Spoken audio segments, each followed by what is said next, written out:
Almost two-thirds of people now say Samsung isn't a good choice for high-end phones anymore. That's not a hot take from a rival brand fan. That's coming from Samsung's own audience. Before we jump in, make sure to subscribe to the channel and hit that like button. It really helps me keep bringing you more tech breakdowns like this one. And with the Galaxy S26 Ultra just weeks away, the big question is simple. Can Samsung still convince people it belongs at the top? This matters because Samsung isn't just another phone company. It's one of the most recognizable tech brands on the planet. Chances are you've got a Samsung TV, fridge, SSD, or smartwatch somewhere around you right now. For years, Galaxy S Ultra phones were the safe bet in Android's premium space. Expensive, powerful, and packed with cutting-edge features. But lately, something shifted. People aren't angry at Samsung. They're bored, and boredom is far more dangerous. A recent poll asked a blunt question. Is Samsung no longer a good choice for high-end phones? Nearly 63% said yes. That's a clear majority. Fewer than 1 in 4 people disagreed and still see Samsung as a strong premium option. Another chunk said Samsung still has the magic, but only in foldables. That alone should worry Samsung, because it suggests the traditional Galaxy S lineup is losing its pull. So what's going wrong? Let's rewind to the Galaxy S25 Ultra. On paper, it's a great phone, powerful, polished, reliable. But it wasn't a meaningful upgrade over the S24 Ultra. Same battery size, similar cameras, minor design tweaks, a few new tricks, but nothing that made people feel like upgrading was exciting or necessary.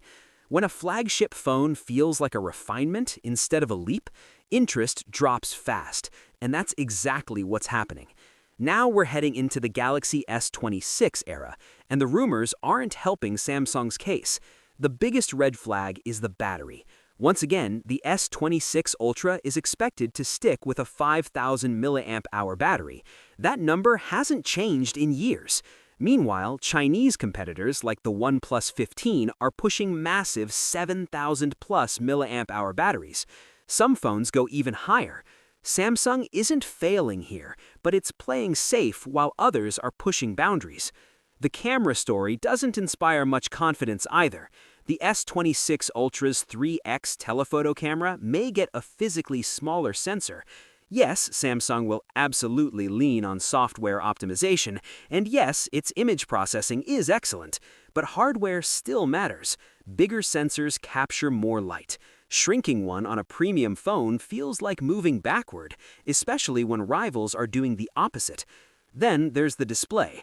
Samsung is introducing new M14 OLED material, which sounds impressive, because it is. But instead of using it to push brightness and visual impact even further, the panel is reportedly being tuned primarily for battery efficiency. That's sensible engineering, but emotionally it misses the point. A flagship ultraphone isn't supposed to feel restrained.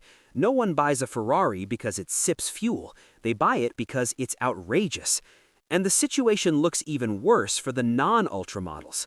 The base Galaxy S26 may reuse essentially the same camera setup found on the Galaxy S22.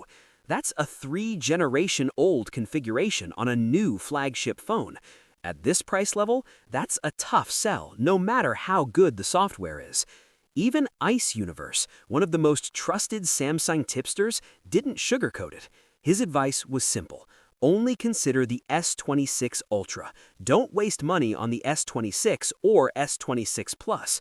When respected insiders start saying that out loud, it tells you something is seriously off with Samsung's lineup strategy. So, can the Galaxy S26 Ultra still succeed? Yes, but only if people stop comparing it to what Samsung used to be and start comparing it to everyone else right now. The S26 Ultra will likely still be one of the most polished Android phones you can buy. It'll have a great screen, strong performance, reliable cameras, and long-term software support. For many users, that's enough. But enough isn't what defines a true flagship anymore. In 2025, people expect bold moves, bigger batteries, noticeable camera upgrades, features that feel new, not recycled. Samsung's biggest risk isn't making bad phones, it's making phones that are too careful.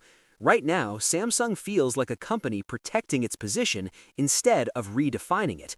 And unless the S26 Ultra brings something genuinely surprising to the table, that 63% skepticism isn't going away.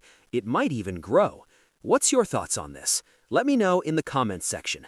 See you in the next video. Take care.